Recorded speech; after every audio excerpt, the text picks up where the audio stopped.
NEET 2023 का ये question है एसएचएम का। आइए इसे सॉल्व करते हैं। तो इसमें कहा है एक simple pendulum oscillating in air has a time period of √3 second if it is completely immersed in non-viscous liquid having density of 1/4 of material of the bob, the new period will be।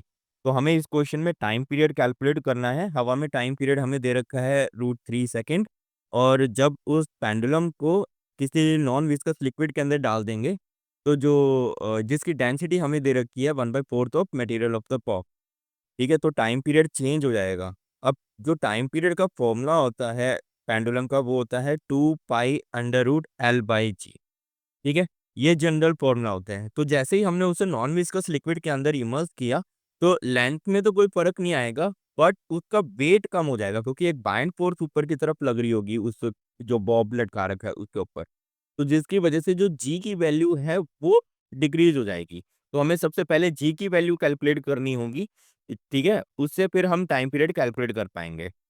तो जी की value calculate करने के लिए हमें क्या करना होगा, हमें एक रिलेशन पता होना चाहिए इसके लिए, that G dash is equal to G into sigma minus rho upon sigma. ठीक है, इसमें जो सिग्मा है that is the density of the material, और रो जो है that is the density of liquid. तो यहाँ से हम जी डैश कैलकुलेट कर लेंगे। G dash is equal to G into rho, sorry sigma, minus अब रो जो दे रखा है हमें वो 1/4 दे रखा है सिग्मा का, तो सिग्मा बाय 4 अपॉन में रो सिग्मा। ठीक है, तो यहाँ से ये आ जाएगा जी, ये हो जाएगा 3 सिग्मा बाय 4 सिग्मा, सिग्मा से सिग्मा कैंसिल, तो जी डैश की वैल्यू आ जाएगी 3g/4। तो ये हमारी नई वैल्यू आ गई एक्सेलरेशन ड्यू टू ग्रेविटी की। अब जो नया टाइम पीरियड होगा उसके लिए हम ले लेते हैं T dash. T dash is equal to 2π√L/g dash. ये हो जाएगा 2π√L। जी डैश की जगह हम उसकी वैल्यू पुट करते हैं तो 3g/4।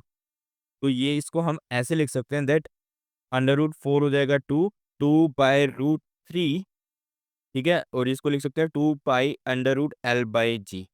इसको इस तरीके से लिखा जा सकता है। तो इसमें 2/√3 और ये जो 2π√L/g है इसकी वैल्यू हमें दे रखी है √3। ये हो जाएगा 2/√3 मल्टीप्लाई √3, √3 से √3 कैंसिल, और ये आपका जो नया टाइम पीरियड है वो आ जाएगा 2 सेकेंड। तो जो टाइम पीरियड हो जाएगा वो हो जाएगा 2 सेकेंड। क्लियर है?